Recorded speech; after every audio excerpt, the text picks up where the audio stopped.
Dépistage ADN, on a vu que déjà le dépistage était un enjeu en lui-même et que c'était pas évident de répondre à la question est-ce qu'un test ADN va me permettre de dépister une maladie chez mon chien. Maintenant, il y a une deuxième question qui se pose, c'est quand je choisis le laboratoire, puisqu'il y en a de plus en plus des laboratoires qui proposent des tests ADN pour les maladies héréditaires ou des caractères d'intérêt. On a aussi, mais là l'enjeu est quand même moindre. Est-ce que tous ces labos se valent? Alors là, j'aurais tendance à dire que la réponse dépend du niveau auquel on se place. Donc je vais essayer de vous proposer des critères pour choisir un laboratoire. Tout d'abord, moi je distinguerais deux catégories de laboratoires. Les laboratoires universitaires, et il y en a quand même pas mal, en général ils ont réalisé les recherches et c'est eux qui ont identifié la mutation. Et ils ont souvent un département commercial à côté. En tout cas, aux États-Unis, ça marche souvent comme ça. Et ils vendent le test ADN qui correspond à la mutation qu'ils ont identifiée en recherche. Donc, ils sont à l'origine de la recherche, la découverte de la mutation et la commercialisation du test. Donc, en fait, ils connaissent tout le processus. Et eux, en principe, quand on leur pose une question, ils savent répondre à la question puisqu'ils sont au courant de tout depuis le début. Alors que les laboratoires commerciaux, eh bien eux, ils vont prendre les résultats de la recherche, c'est-à-dire quand un article scientifique est publié et que la mutation tombe entre guillemets dans le domaine public, qu'il n'y a pas de brevet dessus, à ce moment-là, le laboratoire va récupérer les infos dans l'article scientifique et va développer en interne le test ADN, donc c'est technique à ce moment-là, et va commercialiser le test. Et dans ces laboratoires commerciaux, j'aurais aussi tendance à distinguer deux sous-catégories. Les laboratoires qui ont un département de recherche et développement, qui vont travailler à la mise au point des tests ADN, mais vont aussi faire de la validation. Et à ce moment-là, vous aurez de l'information. Le laboratoire, par exemple, il va dire la fréquence de la mutation est de tant de pourcents dans la population française, par exemple. C'est qu'en fait, ils avaient leurs propres échantillons ADN, ils ont utilisé leurs propres échantillons ADN pour valider la mutation qui était publiée et dire « Ok, on retrouve bien la mutation, elle est présente chez les chiens malades, elle est absente chez les chiens indemnes, donc on commercialise le test. » Mais il y a des laboratoires qui n'ont pas de département recherche et développement, et eux, c'est des commerciaux purs. La mutation, elle est publiée, ils reprennent les données de l'article, puisque quand on publie un article scientifique, on est censé écrire une partie qui s'appelle « Matériel et méthode », où on explique comment on a fait pour identifier la mutation et surtout comment on fait pour la dépister après. Donc ils reprennent ces données-là et ils appliquent la recette de cuisine. Et ces labos-là, eh bien, moi j'aurais tendance à être peut-être un petit peu plus circonspecte, à savoir, derrière, j'irai regarder quel est le personnel qu'il y a dans ce laboratoire. Un laboratoire qui a pignon sur rue et qui est sérieux, vous trouverez forcément une liste du personnel du laboratoire. Ils vont vous dire le responsable recherche et développement, docteur Intel, si vous avez des questions, contactez telle personne à l'accueil, ce genre de choses. Et si vous voyez au moins une personne qui est un scientifique, c'est-à-dire qui va avoir un doctorat, ce qu'on appelle un PhD, en général c'est écrit après son nom, soit il y a écrit docteur, professeur, ou derrière son nom il y a écrit PhD, déjà c'est une caution scientifique. Mais s'il n'y a rien du tout, là j'aurais vraiment tendance à me méfier, parce que imaginons que vous ayez un souci sur l'interprétation du résultat, vous êtes très surpris du résultat, vous décrochez votre téléphone, vous appelez le laboratoire, je ne suis pas sûr qu'il soit vraiment capable de répondre à votre question. Et puis si jamais il y a une incohérence, ça arrive de temps en temps, ça m'est arrivé moi, de devoir répondre à des incohérences, un animal où en chiot, on avait fait le test ADN, les deux parents étaient indemnes, ne portaient aucune mutation pour la maladie héréditaire en question, et le chiot, lui, portait la mutation. Et on avait fait un contrôle de filiation, on était sûr que les deux parents étaient bien les deux parents. Ah, on se dit, il y a quelque chose qui ne va pas. Ou le laboratoire, il s'est trompé quand il a fait l'analyse, ou il y a eu un échange dans les échantillons, voilà. À ce moment-là, si on trouve aucune incohérence, aucun échange d'échantillons, peut-être qu'il y a un souci au niveau de la technique derrière. Ça arrive de temps en temps, c'est très rare, mais ça peut arriver. Du coup, il faudrait faire des recherches additionnelles pour essayer de résoudre cette incohérence. Un laboratoire avec un secteur recherche et développement, il fera l'effort, il fera les recherches additionnelles derrière. Et ils vont essayer de comprendre pourquoi est-ce qu'il y a une incohérence, parce que eux aussi, ça les chiffonne, d'accord? Un laboratoire commercial, ils vont vous rendre le résultat, point barre. Vous avez payé l'analyse, débrouillez-vous avec ça. Donc, voilà, j'aurais déjà tendance à regarder ça. Ensuite, pourquoi je réponds que tous les labos se valent? J'ai écrit oui, mais j'ai aussi écrit non. Oui, c'est sur, en général, la recherche de la mutation. Comme je vous l'ai dit, un test ADN, ça dépiste une mutation. Et en général, les labos, ils sont très bons pour rechercher les mutations. Ils ne se trompent pas. Si on leur donne, on leur dit c'est telle mutation à tel endroit sur tel chromosome, ils vont savoir la rechercher. Donc techniquement, en général, il n'y a pas de souci. Donc là, ce n'est pas le problème. Le problème pour moi, c'est le conseil que vous allez avoir derrière. En gros, déjà, quel test ADN pour quelle race? Puisque vous le savez, les maladies héréditaires, elles sont spécifiques de race. Et si on prend, par exemple, les atrophies de la rétine, il y a des dizaines de gènes différents, des dizaines de mutations différentes qui donnent de l'atrophie de la rétine, et certaines, c'est une mutation dans une race. Or, c'est exactement les mêmes symptômes dans l'autre race, même très proches, mais on ne peut pas utiliser, si on prend le test ADN du Springer, ce n'est pas le test ADN du Cocker. On ne peut pas les échanger. Pourtant, ça donne dans les deux races de l'atrophie de la rétine, d'accord? Avec le même mode de transmission et les mêmes symptômes. Donc là, déjà, des fois, on est un petit peu perdu.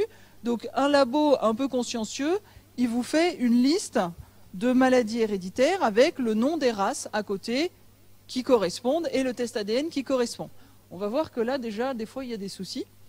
Ensuite, est-ce que le test ADN, il est adapté à mon chien? On a vu le problème de la myocardiopathie dilatée chez le Doberman. Eh bien, dans les Doberman, vous avez la population américaine. Le test pour la mutation PDK4, oui, il peut être intéressant si le chien il a une ascendance américaine, mais si c'est un chien de lignée purement européenne, aucun intérêt. Et là, vous avez des labos qui vous vendent le test PDK4 pour le Doberman. Ils ne vont pas préciser est-ce que le chien il a une ascendance américaine ou une ascendance européenne. Et enfin, l'information que va vous donner le laboratoire, comment j'interprète le résultat du test. On a vu qu'en fonction de la corrélation génotype-phénotype, ben des fois, l'interprétation, elle était quand même très délicate. Alors, un exemple. Alors, je ne les ai pas cités, mais j'ai fait des copies d'écran de pages web de laboratoire. Donc là, test ADN pour l'hémophilie A. Donc, un problème de coagulation, hein. C'est une maladie qui est liée au sexe, donc qui est située sur un chromosome sexuel, le chromosome X. Et là, vous prenez ce labo, j'ai pas eu la place de tout coller, mais il vous cite toutes les races de la création, hein. Elles y sont toutes. Donc en gros, quand vous prenez le test ADN pour l'hémophilie A, bah, vous trouvez forcément votre race dedans. Alors moi j'étais un peu surprise parce que je connaissais cette maladie. Du coup j'ai ouvert le petit onglet là qui est tout petit, qui est écrit plus d'informations en bleu là, il faut déjà aller l'ouvrir. Alors il nous raconte le tarif, le test ADN peut être réalisé à n'importe quel âge. Comme tous les tests génétiques, ce test est très fiable. Ben ouais, oui il est fiable pour dépister la mutation. Mais est-ce que c'est cette mutation dans toutes les races? Pas sûr. Et puis ensuite, ce qui est plutôt pas trop mal, et c'est tout à leur honneur, ils indiquent la publication, c'est-à-dire, voilà, le test ADN, il repose sur la mutation qui a été identifiée dans telle publication de 2005. Et il y a une petite remarque en dessous, peu ou pas de données pour certaines races. Alors déjà, je me dis, mais pourquoi ils le vendent pour toutes les races, alors qu'ils disent que derrière, il y a peu ou pas de données pour certaines races. Et moi, cette publication, je la connais, et je vous ai remis ici le titre de l'article. Ça a été fait chez le Golden. Et ça n'est valable que pour le Golden. Donc, ils vous vendent un test ADN qui est spécifique du Golden Retriever pour toutes les races de la création. Donc là, il y a clairement une mauvaise information, voire de la malhonnêteté intellectuelle, là, quand même, hein. Voilà le souci. Ensuite, si on prend la deuxième question, le test ADN est-il adapté à mon chien? On a vu le problème de la myocardiopathie dilatée. Eh bien, autre exemple, une cataracte chez le bulldog français. Alors, il y a de la cataracte héréditaire chez le bulldog français. Il y a une mutation qui a été identifiée dans un gène qui s'appelle HSF4 par un groupe en Grande-Bretagne.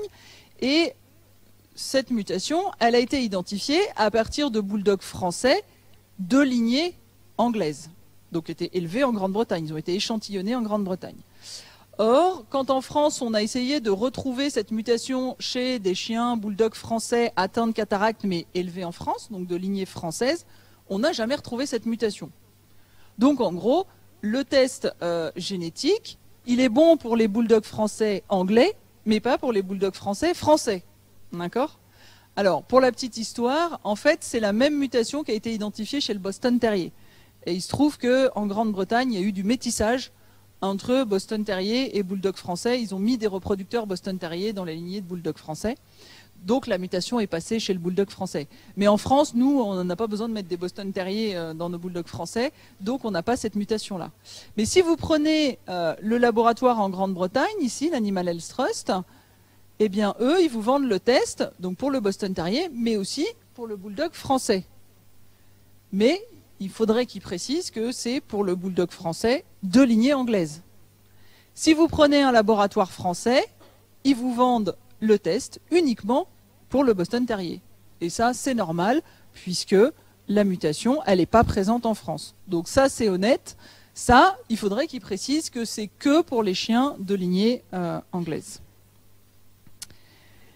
On y revient, la polyneuropathie du Leonberg. Alors, dernière problématique, est-ce que le labo il vous donne de l'info pour interpréter le résultat du test ADN que vous allez commander? Donc là, ce laboratoire américain, il propose le test pour la polyneuropathie. Déjà, c'est au singulier, hein. D'accord? Ils affichent le nom du gène. Ça, c'est bien déjà. Maintenant, on se souvient qu'il y a 2 tests ADN avec 2 mutations dans 2 gènes différents. Ça, c'est le numéro 1. D'accord? Donc, en gros, ce labo-là, il ne vend pas le test pour la 2e mutation. Et moi, ce qui me gêne beaucoup, c'est que quand on regarde toute l'information qu'ils vous donnent, alors c'est plutôt bien parce qu'il y a tout un blabla sur la maladie, ils vous disent la polyneuropathie du Leonberg est causée par une mutation dans le gène truc-truc. Bah, c'est le premier, mais il n'y a pas le deuxième, on ne sait pas pourquoi. Et on vous dit c'est autosomique récessif. Or oui, ça c'est vrai pour la première mutation, mais ce n'est pas vrai pour la deuxième. Et nulle part, il est indiqué qu'il peut y avoir une 2e mutation. Donc, un éleveur qui n'est pas au courant qu'il y a une 2e mutation de polyneuropathie, il fait dépister ses reproducteurs uniquement pour cette mutation-là, en pensant qu'il a tout dépisté. Or, ce n'est pas le cas, d'accord, puisqu'il passe à côté de la 2e mutation. A l'inverse, si vous allez sur le laboratoire universitaire qui a effectué les recherches sur cette affection, la polyneuropathie, c'est toujours écrit au singulier, mais là, vous allez trouver des publications scientifiques et à chaque fois, on vous dit la forme 1 et la forme 2. Vous allez avoir le formulaire de demande d'analyse et surtout, très intéressant, tout un document qui vous donne l'interprétation des résultats. Mais ça, c'est le laboratoire universitaire qui a effectué les recherches sur la polyneuropathie. Et ils indiquent bien de façon très claire, c'est un facteur de risque. D'accord? Donc là, vous avez une information claire et transparente. Mais ça, c'est la différence entre les laboratoires universitaires et les laboratoires purement commerciaux qui se contentent de vendre du test parce qu'il y a un créneau actuellement sur le dépistage ADN chez le chien. Et puis la dernière chose à laquelle il faut faire attention, c'est que si vous voulez faire mentionner le résultat sur les documents généalogiques de votre chien, maintenant c'est possible, hein, on peut mettre jusqu'à 3 résultats de tests de maladies héréditaires, eh bien il faut que le prélèvement soit réalisé par un vétérinaire, et puis surtout il faut que le labo il mentionne ça sur le certificat qu'il va vous envoyer. Parce que vous pouvez faire tout bien, aller chez votre vétérinaire, remplir les papiers, votre vétérinaire vérifie l'identité de l'animal, fait les brossettes buccales, envoie le tout au laboratoire. Mais si derrière le laboratoire, il n'a pas écrit sur le certificat qu'il va vous rendre, c'est le vétérinaire un tel, numéro d'ordre un tel, chien numéro de puce tant sur lequel a été effectué le prélèvement, ça vaut rien. Et vous ne pourrez pas faire enregistrer ce résultat comme valable sur les documents généalogiques. Donc là, typiquement, ici, vous avez un certificat d'identification ADN. Il est indiqué que c'est un chien mâle avec sa date de naissance, son propriétaire, mais nulle part il est mentionné le nom du vétérinaire et son numéro d'ordre. Si on prend ici un autre exemple de certificat, ici vous avez le nom du vétérinaire préleveur, le numéro de prélèvement et il y a écrit authentifié. Donc ça, c'est un certificat ADN que vous allez pouvoir faire valoir, soit quand vous allez vendre le chiot, par exemple, pour dire il est indemne de telle mutation qui est un facteur de risque pour telle maladie, par exemple, ou alors si vous voulez le faire enregistrer sur son pédigré. Oui, je vous avais juste mis des petites diapos supplémentaires sur le fait que vous avez probablement vu ces nouvelles offres sur des panels de tests. Alors c'est particulièrement intéressant parce que pour l'équivalent du tarif de 2 ou 3 tests individuels, ils vous testent toutes les mutations qui existent chez le chien. Alors ça peut paraître alléchant comme ça. Alors techniquement c'est très bien, ça tient la route, il n'y a aucun souci. Par contre, ce qu'il faut voir derrière, c'est comment vous allez interpréter les résultats. D'accord ? Voilà. La grosse difficulté derrière, c'est l'interprétation.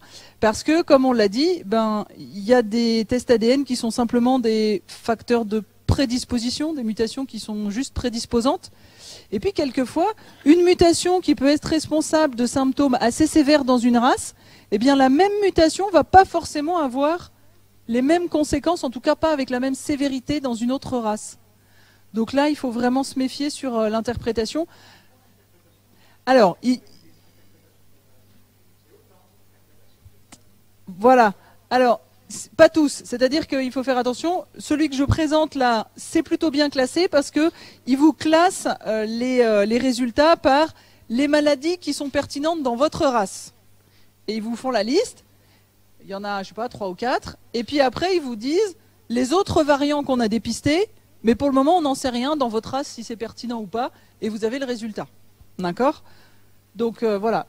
Cela dit, moi je suis persuadé que c'est l'avenir, hein, mais il faut quand même savoir que ça pose des soucis d'interprétation derrière. Il faut là aussi pas se précipiter et dire tiens, mon chien il porte telle mutation, j'écarte de la reproduction. D'accord ? Vous en avez un autre aux États-Unis qui s'appelle Embark.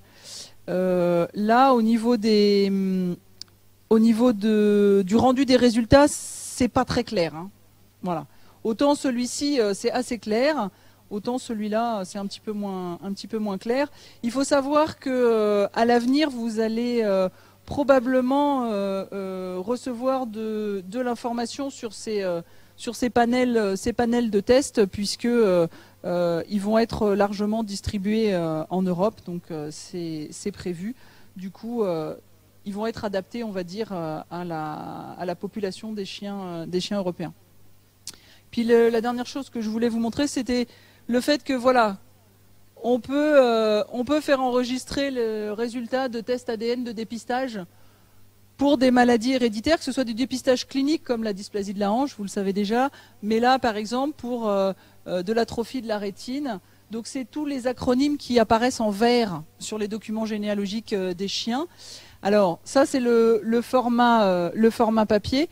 Et puis l'autre chose qu'on voit, c'est le petit sigle DNA, donc ADN, pour que ce soit lisible au niveau international. Si vous voyez que le sigle DNA, ça veut dire que le chien a été identifié avec un profil ADN, c'est tout.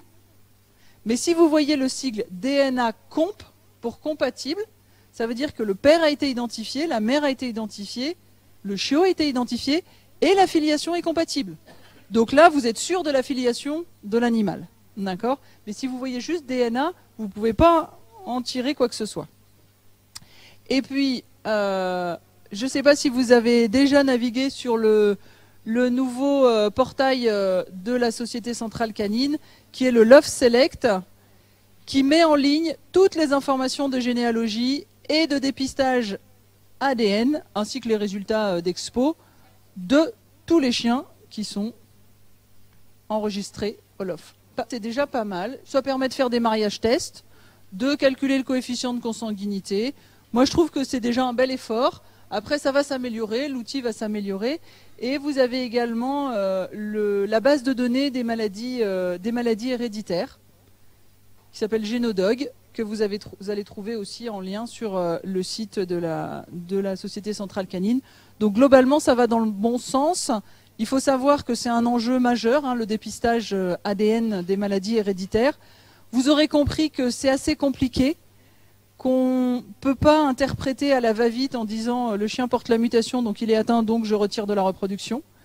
Et qu'il faut essayer au maximum de croiser les informations et de vérifier les sources de ces informations.